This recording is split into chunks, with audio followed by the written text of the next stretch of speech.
Hello there folks, DJ Burgstarre here, back with another tip. So today I want to talk about your overall mix and master, and what I want to focus on is how each instrument should sort of reside in its own frequency range without spilling over into other frequencies that it just doesn't need to be in. So let's take a look at my track here, and I'm going to click on each one and show you my EQ that I put on. And I suggest that every single track you have in your project should have an EQ on it, and I'll tell you why as we go.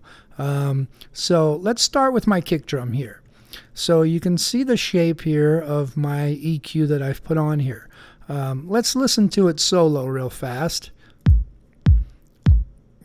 Now, all this frequency over here I've cut out because the main body and the essence of this kick is right here.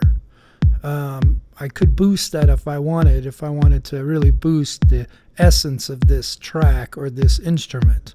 And then you'll notice there's a lot of frequencies it has here that I don't want to dull necessarily, so I've only tapered it off a bit in the higher range.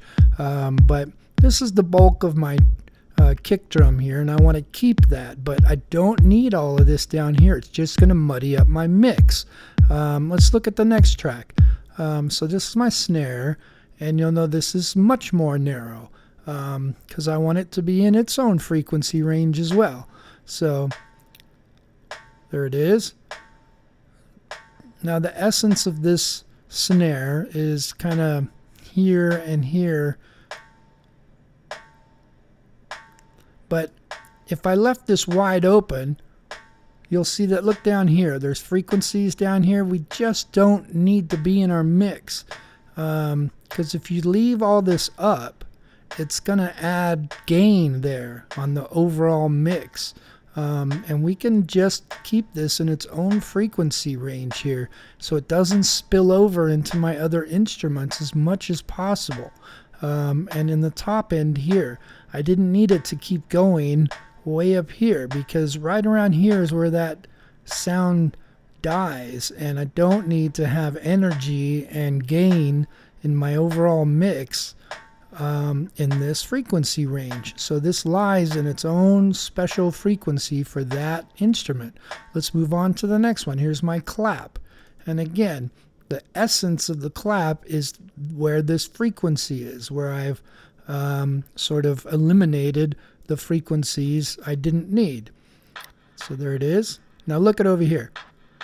See all this down here? This would get in the way of my kick drum and my bass drum down here, and I don't need that. The essence of this instrument is here. And if I was to basically turn on and off my EQs, you wouldn't really hear a difference. Let's go back to my kick drum now, and let's just solo this and watch what happens when I turn on and off my EQ. You won't hear any difference because even though this is down here and you have a nice subwoofer and everything, the essence of it is here, and so this extra stuff you're looking at is almost unaudible, and it's just muddying up your.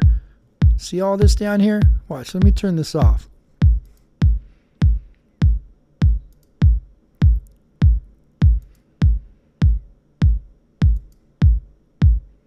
So with it on, it almost sounds exactly the same as when it's off. You might hear a tad bit more high end when it's off because I've rolled off a little bit of the highs, but it is my kick drum. I don't want too much high anyway in there. High frequencies, that is. So let's go to the next one here. Here's my hi-hats, and let's look at them. And again, now this is a very narrow range because my hi-hats are really just in this little spot here, and this is really the only part of my song, or in this track anyway, that has really high frequencies. So I've left this just kind of go all the way so we can hear all these highs up here. But, you know, let's move this over. If I just left this open, even though we can't see anything, it's still adding gain to the overall mix. So let's just cut out that gain that's going to be involved in the master when we're done. So we can just pull this all the way as far as possible. And you use your ears with this as well. Until you can hear a difference, there's no reason to keep this. So let's listen carefully.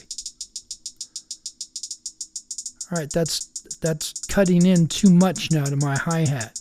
I'm losing the essence. But right about there, I've got the whole essence of that hi-hat. I don't need to keep it over here. Maybe here at the most, so I can hear a little bit of the richness down here, and that's it. Okay, let's go to the next track. So what do I have here? We've got the bass. Now bass is important, so let's take a look. The essence of it here is this low end, and then a lot of these transients right here are really important for this bass. It's a nice stereo bass.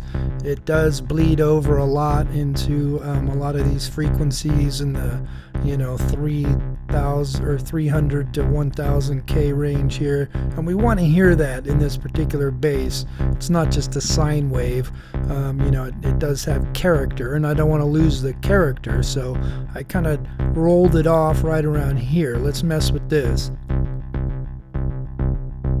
See, as soon as I start bringing that over too far, I'm losing a bit of the essence of this, so you want to use your ears. But that's about as far as I want to go. There's no reason to have all this open over here. It's a bass line after all. I don't need it to be too high pitched, but I want to keep the essence. So maybe right around here for this bass. Okay, all right, let's go to the next track. We got our synth, and again, I've narrowed this one because the essence of this synth is right here, and it's got a little bit of high end too, so I wanted to keep a little of this frequencies here and kind of roll it off right there. But I don't want all this down here. Let's move this over. See all that stuff? All of this is adding just a lot of rumble and a lot of stuff that's gonna gang up on itself if all these tracks were not edited and rolled off on these low ends. They're just going to add gain and boost to all this area, and it's really going to start to mess with your kick and bass after a while, especially when you start adding 20, 30 tracks. This is just really going to muddy up your mix. So with your ears, you want to listen to the essence of this instrument.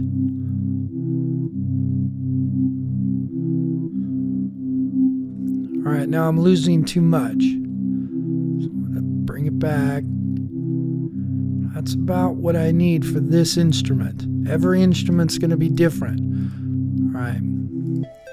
So here's my little melody sound. And it's a pretty high sound. It's got a lot of higher frequencies, so I didn't want to cut all those out. So I didn't roll it off too much here on the high end, just right at the top. But again, we don't need all this, that's for sure. So, I've rolled this off, and let's listen carefully to where it starts to lose the essence.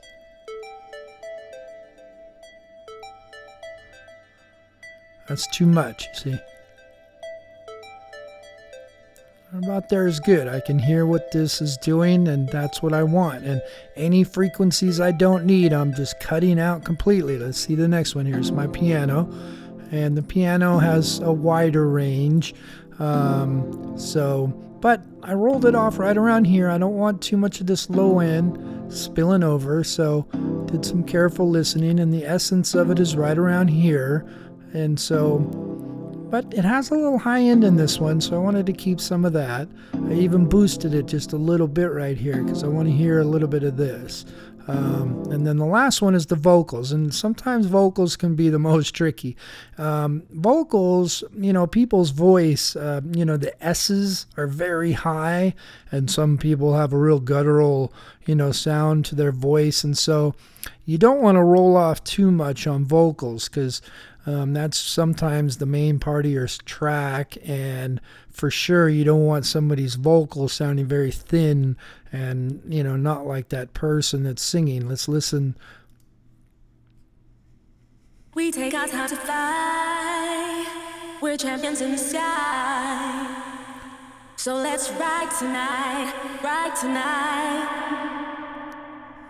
Let's listen to that again while I'm moving this around. We take our time to fly. I don't need this down We're here. champions in the sky. I can't hear it. So let's ride tonight. See, that's ride too tonight. thin. So I want to keep the essence. Okay, so when you do that to every single track, your final mix and master will be cleaner. Everything's living in its own frequency range. Let's listen to it all together.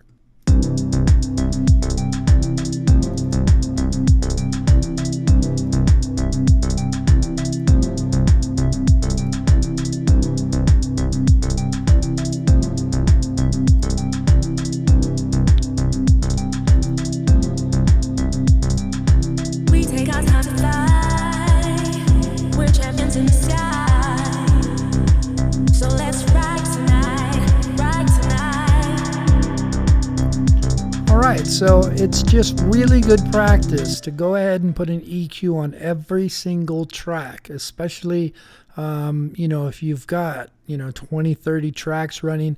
You really need to take the time and use your ears and find just where the essence of that instrument needs to be and cut out anything that doesn't need to be there.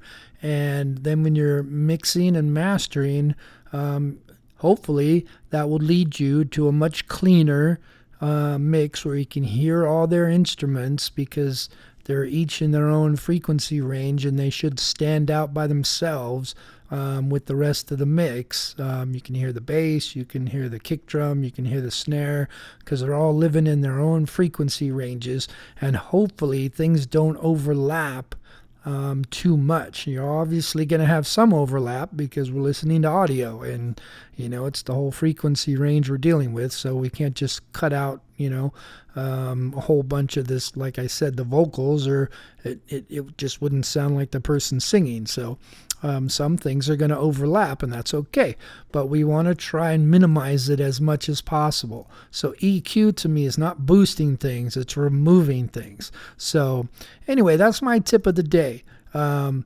an EQ to every single track and try and take out frequencies that are not absolutely necessary for that instrument. We take our time to fly. We're champions in the sky. So let's ride tonight, ride tonight.